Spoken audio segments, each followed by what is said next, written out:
y la Amazonía nos necesitan. Hoy hablamos por ellos. Marandúa Verde. Noticias, historias, datos, personajes que defienden nuestra más grande riqueza como humanidad. La naturaleza. Marandúa Verde. Un espacio de responsabilidad ambiental de Marandúa Estéreo.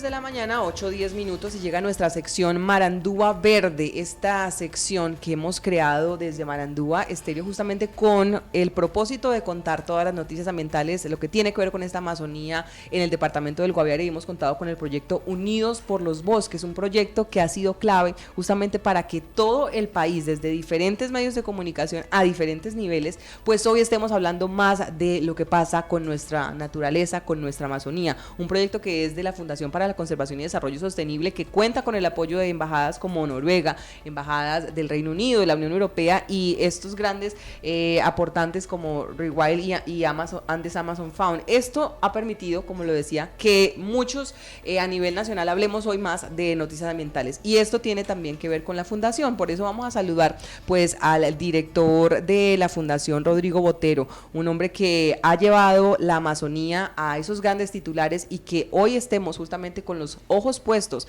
no solamente del gobierno, sino también a nivel internacional. Rodrigo, buenos días, bienvenido a Marandúa. Muy buenos días, Laura, es un gusto escucharte, y lo mismo, un saludo para toda la audiencia en el Guaviare y todos los territorios amazónicos a donde llega Marandúa Estéreo. Gracias por el espacio en medio de esta apretada agenda que tienes por estos días, porque sabemos pues que andas en varios proyectos, y ya vamos a estar hablando de eso. Pero lo primero, Rodrigo, es que quisiéramos hacer un balance de lo que ha sido este año 2022 para la Amazonía, para esta lucha que han venido ustedes liderando desde la Fundación en favor de nuestra naturaleza. ¿Cómo terminamos este 2022? Laura, hay que decir que el 2022 es un año de mucho contraste, de un contraste muy, muy, muy fuerte, porque el primer semestre de este año fue un año muy duro, en donde tuvimos de los índices más altos en términos de incendios forestales, de deforestación, que ha habido en los últimos años, lo cual preveía que tuviéramos una situación, digámoslo, muy compleja al final del año, y pues subiendo los estándares que ya se habían, los indicadores que se venían viendo de años anteriores. Sin embargo, a partir de mitad de año ha habido un cambio muy importante. Se nota, digámoslo, ha habido, digámoslo, también una respuesta, y yo lo siento así, por parte de muchas comunidades organizadas. Y adicionalmente también hay que señalarlo, ha habido una manifestación explícita de los grupos armados que operan, o de la mayoría de grupos armados que operan en el territorio, señalando una disposición a un cambio en el tema, no solo de la deforestación, no solo de los incendios, sino igualmente frente al tema de los sistemas productivos, particularmente enfatizando en lo que es el manejo forestal comunitario como una alternativa, y también planteando temas como cierre de frontera agropecuaria, como, digámoslo, cierre también en el acceso a baldíos, y su disposición a tocar los temas de áreas protegidas y resguardos indígenas. Yo he hecho un par de sobrevuelos en los últimos semanas, tanto en la zona del Caquetá como en la zona del Guaviare, y debo manifestar que sí es visible ese cambio. Ahí ya hay un cambio que seguramente se ha reflejado muy pronto en las cifras finales de deforestación del año. Es una buena noticia, Y también me llaman la atención dos cosas. Lo único que cambia el patrón de cambio hoy por hoy, en este final de año, son las áreas que están directamente asociadas a grandes latifundios, grandes áreas de deforestación, unas, por ejemplo, al interior del resguardo Nucar, y otras en el famoso eje vial entre Caramar y Miraflores, en donde los más grandes apropiadores de tierra son los únicos que están continuando con ese proceso. Y por el otro lado está el tema cocalero. Desafortunadamente, en el tema cocalero se sigue viendo una dinámica que no se corresponde con lo que presenta el resto del territorio. Y eso, digámoslo, me parece importante llamar la atención, sobre todo en este momento en donde hay esta discusión sobre la implementación de una política pública diferencial para el tema cocalero. Esa gradualidad que está proponiendo el gobierno, Rodrigo, de ir, digamos, avanzando poco a poco en la sustitución de esos cultivos, ¿ustedes cómo lo evalúan? Pues Laura, yo creo que hay varias cosas. Primero que todo, yo no creo que el tema de la gradualidad se esté proponiendo en el caso de los cultivos industriales. ¿Sí? Eso, pues de pronto no se ha hecho mucha referencia pública a ese tema, a esa posición, pero lo cierto es que hoy por hoy, en el tema de los cultivos industriales de coca, no hay ninguna propuesta de gradualidad, y la propuesta básicamente va a ser, obviamente, uno, de la interdicción, y dos, del cierre inmediato de esas actividades que no corresponden a pequeño campesinado. Y lo segundo es, para cada zona geográfica del país también se determinará una estrategia diferencial. ¿Y por qué? Porque es que no todo el mundo puede, así, digámoslo, que planteé el tema de la gradualidad, por las condiciones del uso legal del suelo, o por las condiciones de accesibilidad, o las condiciones mismas en términos de su capacidad de resistir transiciones a otros sistemas productivos que no se podrían dar. Entonces, el tema de la gradualidad va a incluir es más bien otro tipo de acciones, y ese tipo de acciones consiste, por ejemplo, en procesos de relocalización productiva y relocalización de asentamientos a zonas que tengan aptitud de suelos, que tengan posibilidades de aprestamiento de infraestructura y posibilidades que tengan también de acceso a la propiedad de la tierra o a derechos, ¿cierto?, sobre tierra y los bosques que no se presentan en todo el territorio. Entonces creo que es una situación diferencial, hay que tenerla muy clara, y obviamente en los acuerdos que se vayan dando en cada territorio del país, pensando que no solamente es el caso del Guaviare o de la Macarena o del Caquetá, sino en todo el país, eso cómo se va a dar. Y pues obviamente los procesos de transición, ya la gente lo ha visto, el punto más importante de todos es cómo asegurar, primero, seguridad alimentaria, ¿cierto? Porque obviamente si usted erradica, al otro día no tiene la comida, entonces tiene que pasar un proceso en que hace cultivos de ciclo corto, cultivos de ciclo intermedio y posteriormente ya cultivos de ciclo largo, ¿cierto? En el caso pues de que usted quiera desarrollar y que tenga la posibilidad para desarrollar un proceso de reconversión productiva de corto, mediano y largo plazo. Y eso requiere entonces un proceso de atención directa alimentaria y de subsidio por parte del Estado, que ya se ha hecho previamente. Creo que el llamado de atención es a que no sea simplemente un tema de subsidio, sino que haya un sistema productivo, ¿sí?, estable, que incluye encadenamientos comerciales, aprestamientos de infraestructura, formación y capacitación y derechos sobre la tierra, lo cual no es una cosa que se logre de la noche a la mañana. Rodrigo, hay otro factor motor de la deforestación, es el tema de la ganadería, y me llama la atención, estaba viendo hace un momento unas imágenes que estamos emitiendo a través de nuestra transmisión en Facebook y vimos Chiribiquete, y me llama la atención el tema de algo que usted decía en algún momento en los diálogos de Colombia, creo que es de diálogos de país, en la que se habla de que en los últimos 5 años se ha duplicado el hato ganadero alrededor del Chiribiquete, y asimismo desde a partir de 2016 la tumba de más de 500,000 de hectáreas.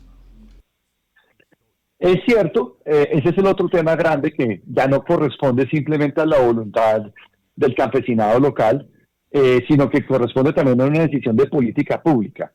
Y esto, pues digámoslo también, quiero decirlo, hará parte también un poco de la política y de la discusión al tema de la paz territorial y de la paz total, por cuanto hoy por hoy el país requiere definitivamente de una zonificación productiva nacional, en el cual claramente el tema de la ganadería no podrá ser focalizado, ni priorizado, ni expandido en la región amazónica, y mucho menos en donde hoy, alrededor del Chiribiquete, como usted bien lo señala, ha habido este incremento muy significativo del hato ganadero. ¿Qué se viene? Se vienen los procesos de reconversión, o sea, la sostenibilidad de los bosques, de los suelos y de las poblaciones humanas, ¿sí?, que hay alrededor del Chiribiquete, dependen de que ese sistema productivo no sea el que sea imperante. Eso va a requerir también una desatención y un desestímulo por parte de las agencias nacionales como regionales, ¿sí?, de atención técnica al tema de la ganadería. Y adicionalmente se vendrá también los procesos ya de restricción efectiva y legal para que ese tipo de actividad no se desarrolle más allí.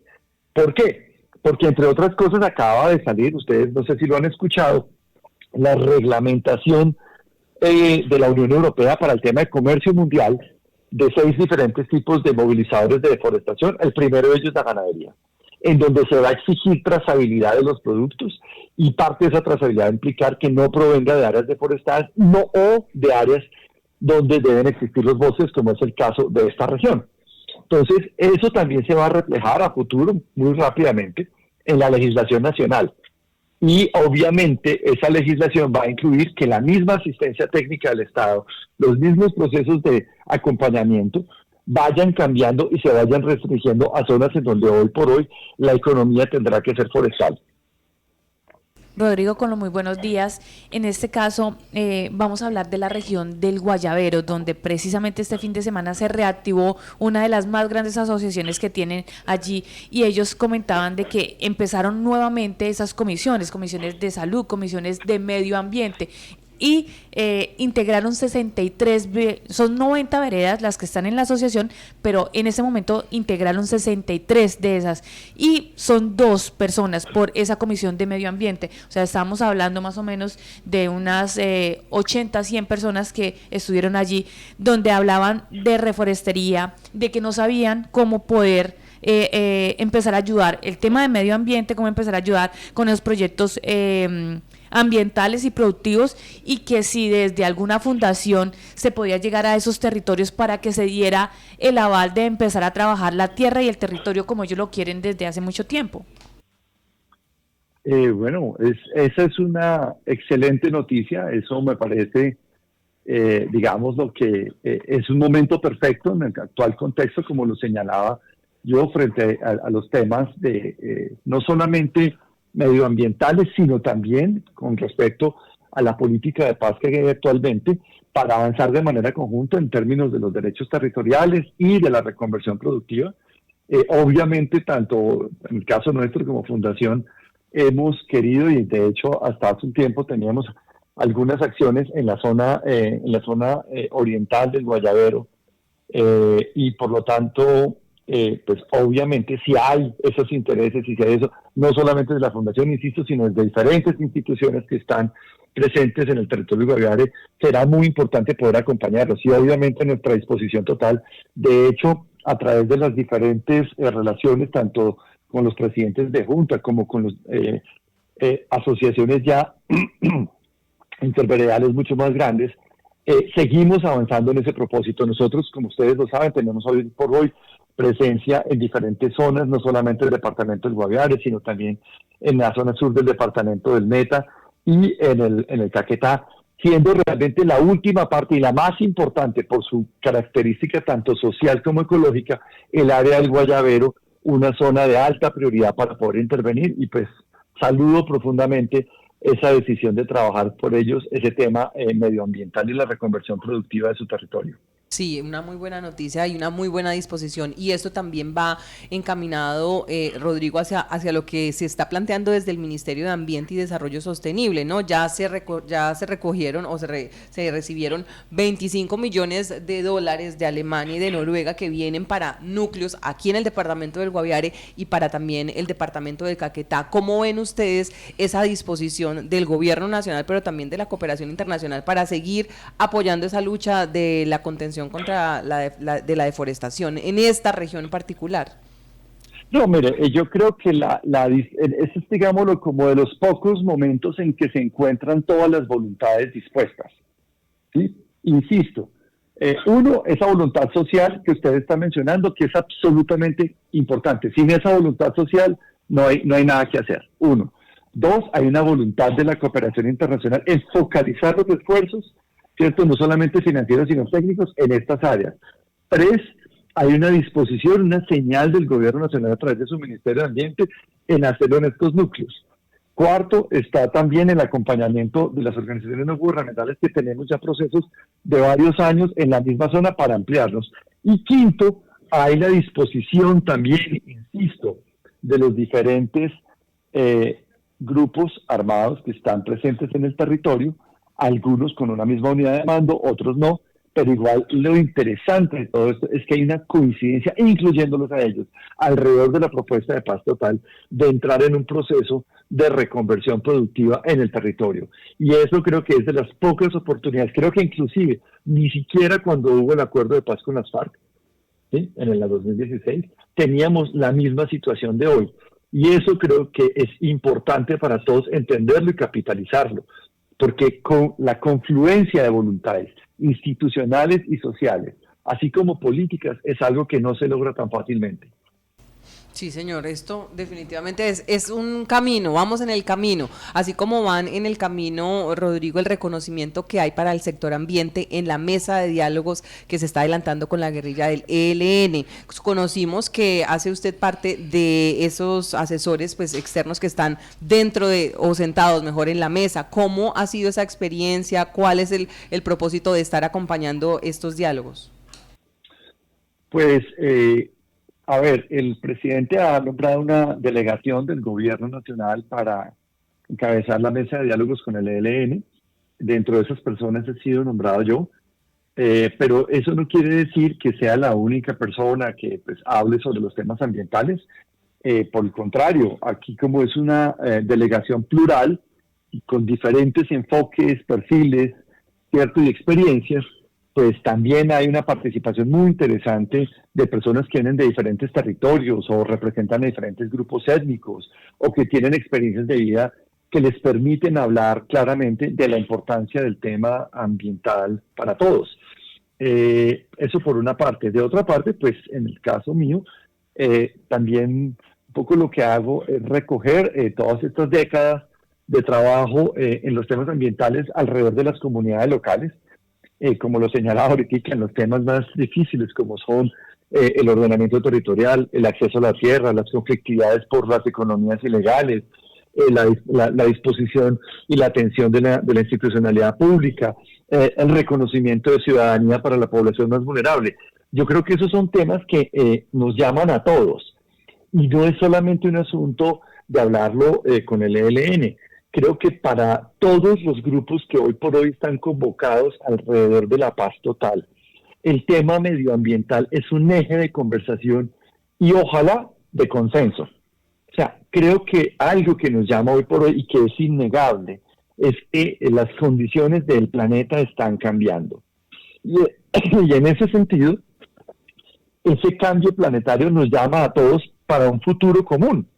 Entonces, fíjate cómo este elemento se vuelve un potencial elemento de consenso, un potencial elemento de convergencia, porque los hijos de todos, incluyendo a todas las poblaciones independientes en qué orilla ideológica, ¿cierto?, hoy por hoy se encuentren, van a necesitar un planeta mejor que el que estamos hoy por hoy dejando. Entonces, en ese sentido hay una invitación muy importante, muy abierta desde esa mesa de diálogo para que abordemos este tema como hijos de un planeta, es migrar de la visión antropocentrista clásica a una visión más ecocéntrica, por un lado. Segundo, al tener usted una conciencia planetaria, eso le implica hablar en otras escalas, otros niveles jerárquicos de análisis, no solamente su nivel local, su nivel territorial, tampoco el nivel país. Nos toca mirar esto en un contexto global, continental y obviamente planetario. Y obviamente, como estamos hablando de procesos que tienen una implicación de mediano y de largo plazo, también nos obliga a hacer un análisis intergeneracional. Y eso es un poco en donde nos encontramos hoy, afortunadamente, en una mesa de diálogo en donde por parte de todos los actores de la mesa, de parte y parte, ha sido reconocido como un tema de convergencia. Sí, pues es un papel muy importante y vamos a estar desde aquí, obviamente siguiendo ese apoyo y eso que pasa en la mesa de diálogos, porque definitivamente marca también un tema muy importante y da lo que decía, ese reconocimiento al trabajo que ustedes han venido haciendo desde la fundación y un reconocimiento también al sector ambiente, ¿no? Esto está tomando y se ha convertido en unos temas claves para los gobiernos a nivel mundial, como lo dices, esto no es solamente aquí, eso es un nivel planetario y por eso pues es clave poder conocer y lo que pasa en nuestra Amazonía. Nos preparamos para una temporada seca, una temporada que es clave y sobre todo que es muy vulnerable para la Amazonía. Rodrigo, este tiempo, ¿ustedes cómo lo analizan desde la Fundación en el sentido de esas quemas, esas posibles incendios que puedan estar? Vivíamos el año pasado, o este año mejor, uno de los peores escenarios de incendios forestales, lo decías al inicio de la entrevista. ¿Qué esperan ustedes que pueda pasar en este tiempo? ¿Será que volverán a ser más graves, podrían ser peor o hay más conciencia? No, como te lo decía Laura, hacía mucho rato yo no veía una condición como esta.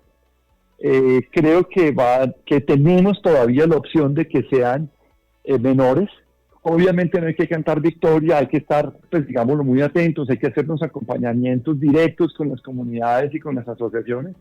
Esto apenas está empezando. Igual tuvimos un fenómeno de la niña que pues obviamente pues con tanta precipitación la gente pues también digámoslo, eso genera unos cambios en el comportamiento frente a las tumbas, porque obviamente tumbar usted con la madera en el suelo y mojada pues eso no va a funcionar, pero pues digámoslo que no es solamente un asunto que el clima esté cambiando. Como lo decía ahorita, creo que empiezan a haber consensos frente a la necesidad del cambio. Hay que estar muy encima porque y desafortunadamente lo dije también ahora, hay otra gente que es inmune, casi que impermeable a toda esta conversación, ¿cierto? Y entonces yo les comentaba ahorita cómo claramente lo identifiqué, hay áreas en donde hay grandes perpetradores, los mismos apropiadores que han venido operando estos 5 años y siguen en la misma tendencia. Y allí también hay un rol importante de política pública que se tiene que ver y es cómo el enfoque de aplicación de la ley se tiene que dar en esas áreas y con ese tipo de grandes perpetradores.